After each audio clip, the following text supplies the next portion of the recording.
Bonjour à toutes et à tous et bienvenue dans cet épisode du podcast Résonance, un projet en partenariat avec le Musée d'ethnographie de Genève et Philinéa. Aujourd'hui, notre invitée, c'est Iliane. Iliane qui a choisi un objet tout particulier à nous présenter et qui va s'arrêter sur des notions en particulier de recyclage, explorer un peu aussi les ressemblances, les limites entre le bruit, le son. Et voilà, belle écoute à tous. Bonjour, je m'appelle Iliane, j'ai 23 ans. L'objet que je vais vous présenter aujourd'hui est une sitar composée à partir de matériaux de recyclage.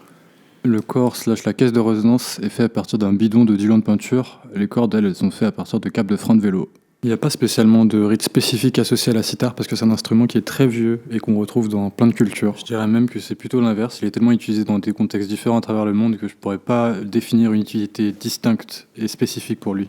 Concrètement, on pourrait citer n'importe quelle fonction, il a très certainement été utilisé pour ça à un moment ou à un autre dans l'histoire. Il est originaire de la Grèce antique, mais on le retrouve dans les cultures européennes, dans les cultures indiennes, dans les cultures asiatiques, enfin partout.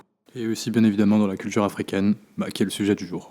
Bon, juste pour en finir avec cet instant Wikipédia, il faut savoir que la sitar, c'est une famille d'instruments. En gros, ce qui le caractérise, c'est que tu as une caisse de résonance avec des cordes tendues aux deux extrémités. Petite astuce pour identifier facilement, il n'y a pas de manche. Contrairement aux autres instruments à cordes pincées mécaniques, comme le banjo ou la guitare. D'ailleurs, petit aparté amusant, la sitar indienne avec un S n'appartient pas à la famille des sitars.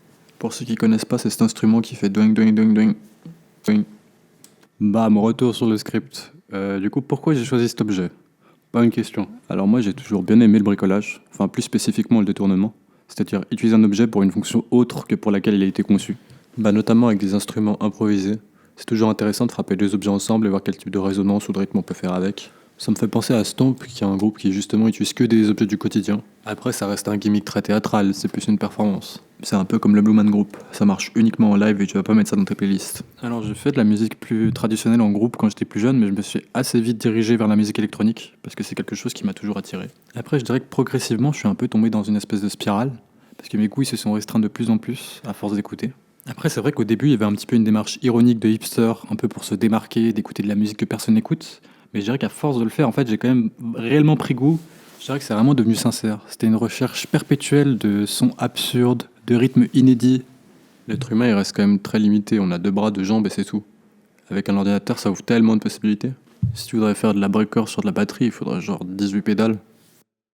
Après, ce qui est tout de même paradoxal, c'est qu'il y a toujours un regard qui est porté vers l'arrière. Si on prend un exemple très simple, il y a beaucoup de VST actuels qui essaient d'émuler d'anciens synthés assez iconiques.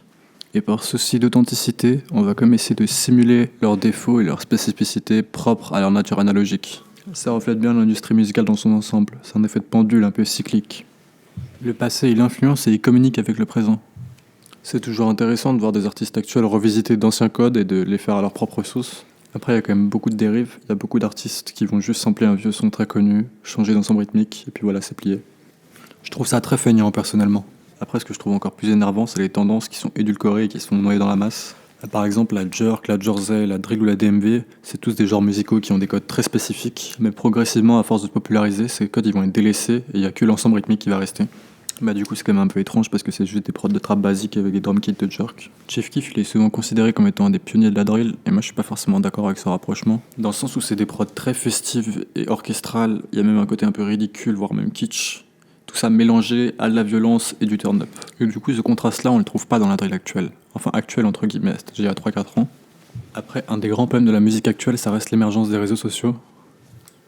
Je dirais que ça a complètement bouleversé le paysage de l'industrie musicale. C'est un peu une épée à double tranchant. Je dirais l'avantage, c'est quand même que n'importe qui peut trouver une audience facilement et la transmettre à travers le monde. Après aussi, de l'autre côté aussi, ça veut dire que n'importe qui peut faire de la musique aussi.